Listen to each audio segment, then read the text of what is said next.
Welcome to this edition of Lithuanian Brands Best Practice webinar series.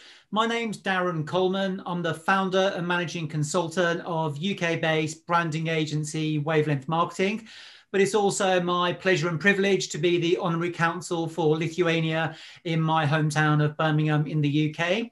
Today, I'm delighted to be joined by Aivaras. Aivaras is the co-founder and chief sales officer at Millo. Laba diena, Aivaras. Hello. Laba diena. Yeah. So thanks for taking the time out of your busy schedule to come and talk to us about the Millo brand today.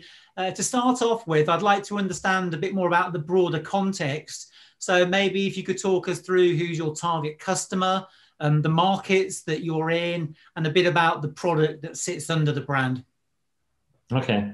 Nice to meet you. So actually, we are one product company. We are a startup company with a unique technology trying to disrupt the kitchen industry. And actually, the product sits behind me. You see, it's a totally reinvented, smart, portable smoothie blender. But in general, we started just 2 months ago to ship to first customers. So it took us for a while to make from the scratch, to make R&D everything. And we started to ship in Europe now. We had successful Kickstarter campaign as well, so supplying those customers. And the target customer for us, because it's innovation, because it's totally disruption, we're using so-called magnetic air drive technology inside the blender. It's innovation seekers. So we are going not through functionality, but we are going through emotional buying behavior. And we are seeking for innovation seekers, the people who buys all the gadgets, the people who buys first, some crazy Dyson products and Teslas and different kind of innovations. Target market is actually worldwide because it's for the premium products. It's hard when you limit yourself into one market. Then it's really, you're limiting your customer base. For sure, for us, the biggest market is US. Especially West Coast, because these people are crazy about nutrition, about gadgets, about technologies, about innovations. So next year we planning to open that market as well, beginning of the year. Now we ship just to Europe. So yeah, that's more or less about the product. Great. About the overall content.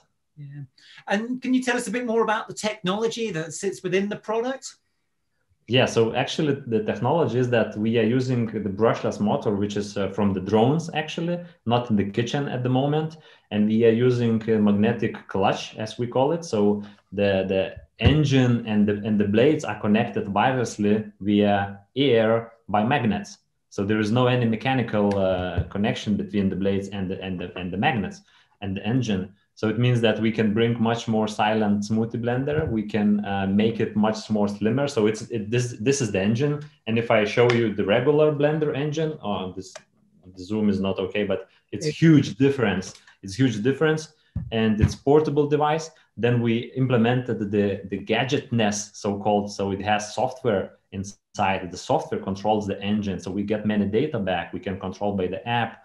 We can update the firmware, we can update the smart algorithms inside. So it becomes smart, innovative, disruptive, product in the kitchen. But in general, we will be continuing with the accessories on the same product base. We will have in the future coffee grinders, juicers, baby food stuff, and so on.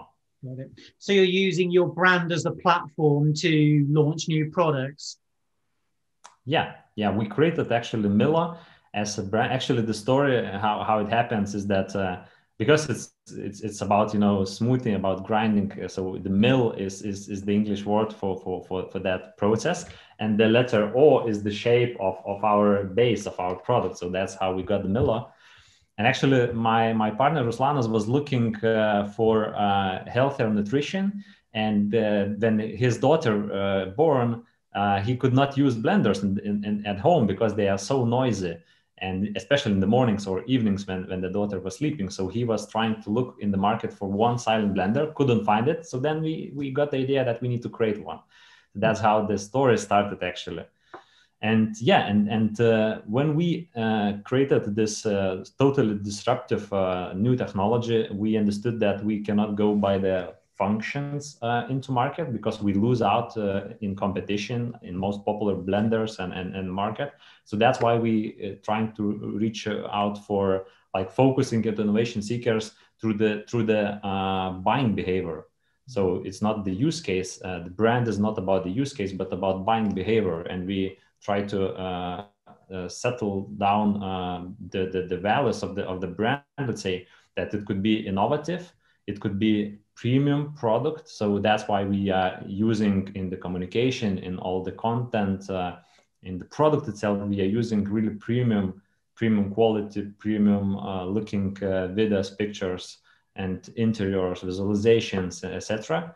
Then we still want to keep the minimalistic, to be it minimalistic, like similar, like I don't know, Apple is doing or Tesla is doing. So we have in one side we have this technology, and in another side we have this lifestyle. So somewhere in between we want to be with our brand, that it could be, let's say, that's why we invested a lot actually in design of the product. We got 2 innovation awards, design awards from A Design and Muse Design. So it would be, blended into your interior, into modern lifestyle. So then it should be affluent. So it should be really like trending to the lifestyle of people today. And this is how we construct the brand actually. And that's why we say it's the blender reimagined. We cannot show, with this brand that we did some small step in existing, market, in the blenders market, let's say.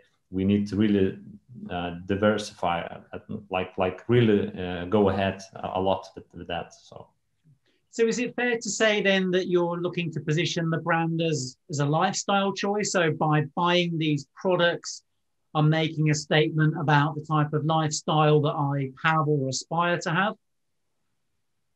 Yes, exactly. And our goal is actually that people would be, using our, let's say, product in daily life, because nutrition is really related with lifestyle, how you live in the office, in the home, especially in this COVID situation when everyone or most of the people have to work from home.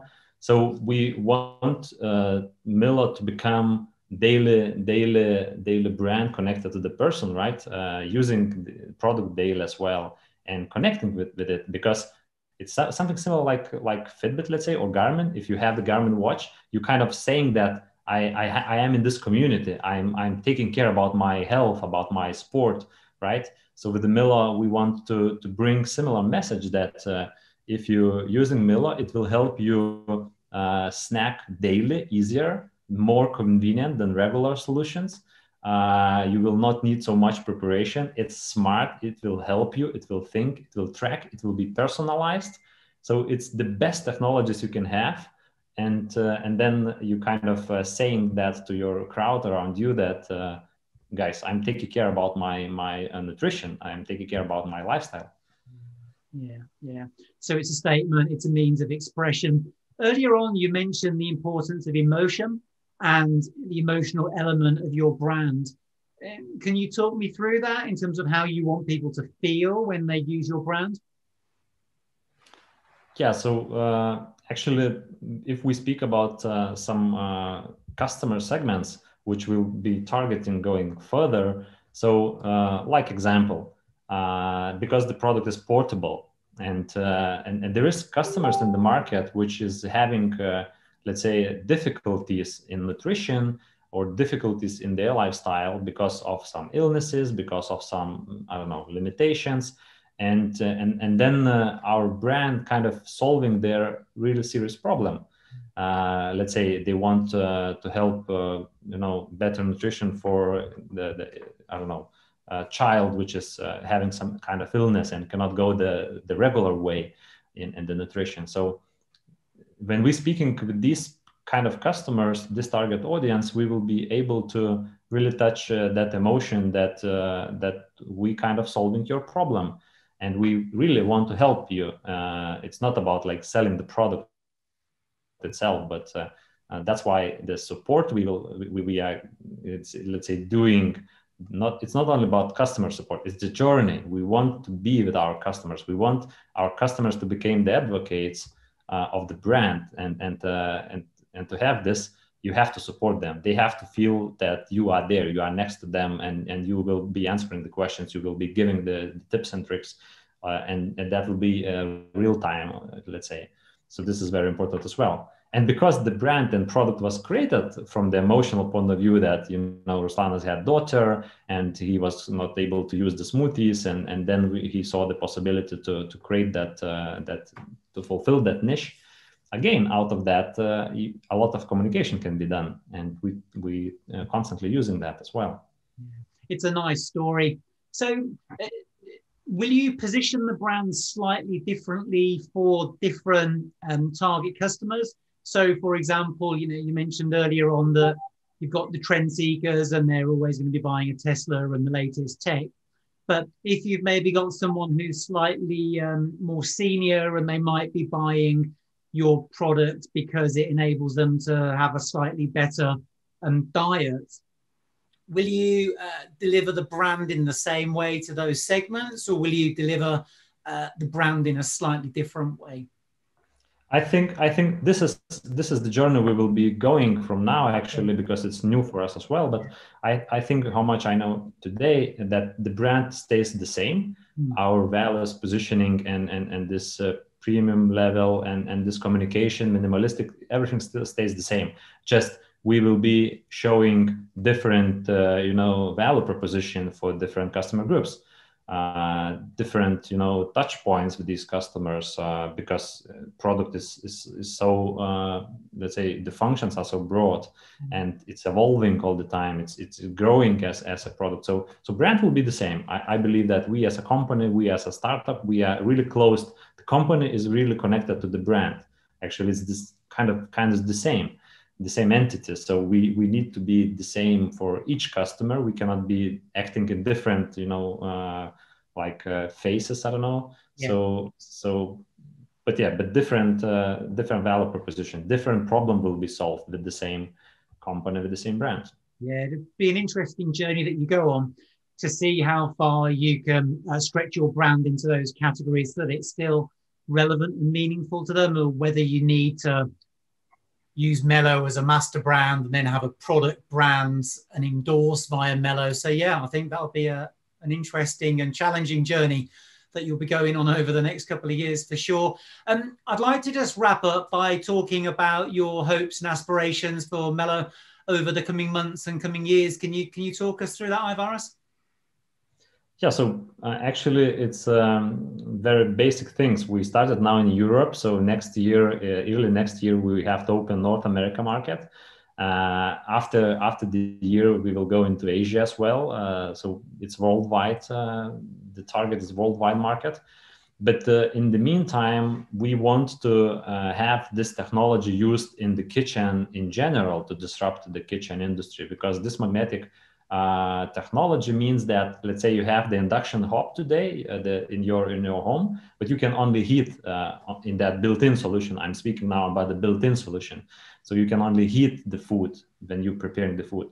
If we put our technology into the same induction or into your tabletop, we can build in beneath that, and then we wirelessly transfer the powerful torque.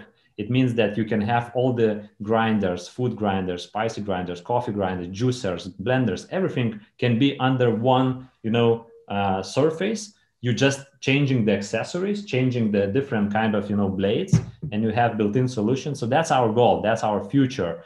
And for that, we are looking for strategical investors, strategical partners who could bring us, additional help with R&D resources and know-how and connections. So yeah, next year will be big for us because we will be looking and really working on the strategical investment, onto growing the blender sales, showing that technology and everything is really proving itself, and people like that and willing to be a part of that journey. And then, yeah, we will see how it will go.